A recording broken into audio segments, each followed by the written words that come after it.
Salam Indonesia, salam Nusantara dari Sabang sampai Merauke, dari Miangas sampai Pulau Rote. Mantaplah iman kita, mantaplah kasih kita, mantaplah pengharapan kita tentunya dalam Yesus Kristus yang menjadi Tuhan dan Juru Selamat kita. Jangan katakan bahwa Yesus itu bukan Tuhan, dan jangan katakan pula bahwa Yesus itu bukan Juru Selamat. Di luar sana mereka berkata demikian, tetapi bagi orang yang percaya, Ia adalah Tuhan dan sekaligus Juru Selamat. Tapi bagi engkau yang tidak percaya, kau akan dihukum.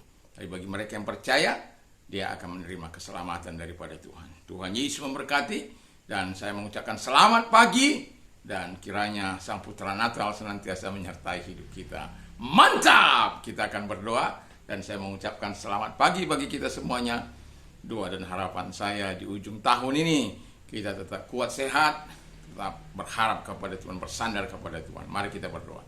Terima kasih, kami mau merdeka dari dosa, karena kami bukan hamba dosa, tapi hamba kebenaran. Di dalam nama Yesus kami bersyukur. Haleluya. Amin. Saya akan membacakan dalam Roma 6 ayat 67. Demikian bunyi firman Allah. Karena kita tahu bahwa manusia lama kita telah turut disalibkan supaya tubuh dosa kita hilang kuasanya, agar jangan kita menghambakan diri lagi kepada dosa. Sebab siapa yang telah mati, ia telah bebas dari dosa. Jadi jika kita telah mati dengan Kristus, kita percaya bahwa kita akan hidup juga dengan Dia.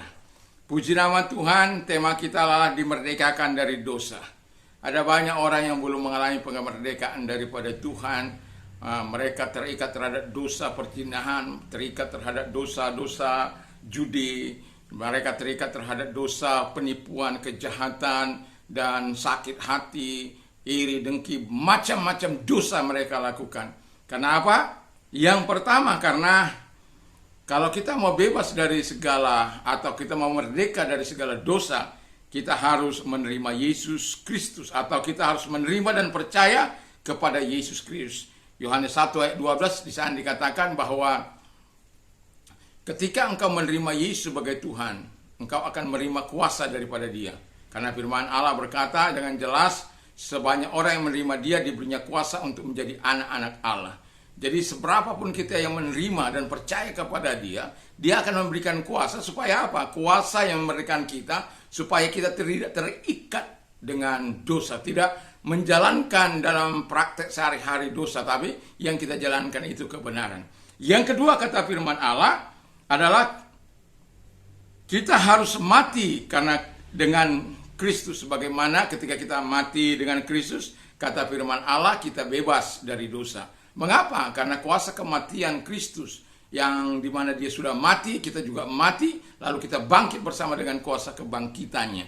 Jadi kita tidak lagi terikat kepada dosa. Seperti ayat 7-nya tadi, manusia lama disalibkan, kuasa dosa hilang, bukan lagi hamba dosa tetapi hamba kebenaran. Jadi kita bisa merdeka dari dosa bukan karena kita, tapi karena Kristus. Yang ketiga, karena firman Allah, kita bisa merdeka dari dosa. Kita harus menyerahkan hidup kita menjadi hamba kebenaran. Ayat yang ke-18. Jadi setiap orang yang percaya kepada Dia harus menjadi hamba kebenaran. Karena kalau kita tidak menyerahkan diri kepada Dia, kita menjadi hamba dosa.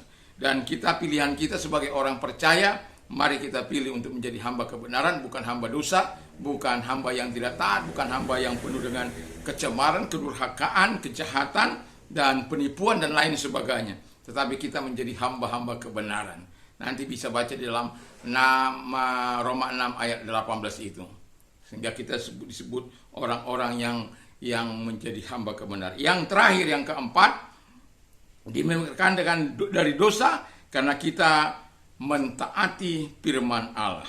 Roma 6 ayat 17 saya baca bagi kita. Demikian bunyi firman Allah. Tetapi syukurlah kepada Allah, dahulu memang kamu hamba dosa, tetapi sekarang kamu dengan segenap hati telah mentaati pengajaran yang telah diteruskannya kepadamu. Jadi kita sebagai orang yang percaya, kita harus taat terhadap firman Allah, karena firman Allah itulah yang membawa kita kepada kemerdekaan. Dan firman Allah katakan dengan jelas, kita mentaati firman Allah dengan tulus ikhlas, dengan segenap hati kita, bukan separuh-separuh, tapi dengan segenap hati, dengan segenap kekuatan, dengan segenap jiwa kita. Itu kita mentaati Tuhan. Supaya apa? Kita merasakan dampak yang luar biasa. yang betul-betul kita merasakan dampak kemerdekaan yang sudah dibuat oleh Yesus, yang sudah dibuat oleh kuasanya, yang sudah dibuat oleh Roh Kudus dalam kehidupan kita, yang sudah dibuat firman Allah dalam kehidupan kita. Jadi kita betul-betul merdeka karena firman Allah dalam Roma 8 ayat 36, kalau anak itu ada, kita benar-benar merdeka. Pertanyaan saya bagi kita, apakah kita betul-betul merdeka? Kalau anak ada padamu dan engkau percaya kepada anak, engkau telah menerima dia sebagai Tuhan dan Juru Selamatmu. Kalau belum terjadi, berarti ada something wrong, ada sesuatu yang salah dalam hidup kita. Karena jelas kalau kita percaya menerima Yesus sebagai Tuhan dan Juru Selamat kita diberi kuasa untuk kita terbebas dari segala kekuatan-kekuatan dunia ini, kekuatan setan, kekuatan iblis, kekuatan dunia, kekuatan hawa nafsu. Karena apa? Ada Tuhan yang sudah mengalahkan semuanya itu. Doa dan harapan saya, betul-betul kita memiliki kemerdekaan dari Tuhan, karena betul-betul anak itu memerdekakan kita. Sungguh anak itu memerdekakan kita, karena kita percaya dan menerima dia sebagai Tuhan dan Juru Selamat dalam kehidupan kita. Mari kita tunduk kepala dan kita berdoa. Terima kasih Bapa di surga, kiranya Tuhan menolong kami untuk kami betul-betul merdeka di dalam Tuhan. Dan kalau Anda mau didoakan, kalau Anda yang sakit, saya mau katakan kepada kita, apapun sakit penyakitmu, terima Yesus sebagai Tuhan dan Juru Selamat. Dia tidak pernah berubah dahulu, sekarang, sampai selama-lamanya. Kuasanya. 2-3 orang sepakat untuk meminta, dengarkan. Saya mau katakan dengan jelas, Tuhan tidak akan pernah mengabaikan doa-doa orang yang percaya kepadanya.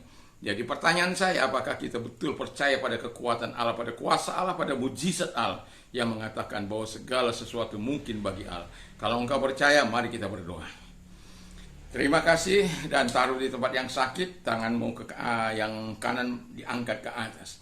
Terima kasih Bapa di surga, kami berdoa kepadamu, kiranya mereka yang menaruh tangan kirinya di tempat yang sakit dan tangan kanannya mengarah kepadamu Tuhan, itu menandakan kami orang-orang yang berharap dan berdoa kepadamu. Kami sedang sepakat meminta buat kesembuhan mereka di dalam nama Tuhan Yesus Kristus. Dan jamah mereka apapun menjadi sakit penyakit mereka, Tuhan tahu betul apa yang mereka sedang derita, atau mereka sedang diponis, atau mereka sedang mengalami sakit akut, atau mereka sedang mengalami ponis dari dokter mereka tidak akan hidup lagi atau berapa waktu lagi. Tuhan Bapa di surga, Engkau hadir kepada mereka. Dan dalam nama Yesus kami katakan, segala sakit penyakit dalam nama Yesus aku perintahkan keluar. Lenyap engkau dalam nama Yesus. Karena engkau yang berkata, lenyapkan segala sakit penyakit, usir segala setan-setan, dan lenyapkan segala kelemahan tubuh. Terima kasih Bapa di surga. Dan kami percaya engkau berfirman kepada mereka, mereka sembuh. Mereka akan sembuh oleh kuasa-Mu. Dan mereka bersyukur kepada Bapa di surga karena engkau mengajar demikian. Terima kasih Bapa di surga dalam nama Yesus. Haleluya. Amin. Kalau engkau menerima pertolongan dari Tuhan, jangan lupa untuk menyaksikan kemurahan Tuhan. Mantap, mantap, mantap. Tuhan Yesus memberkati.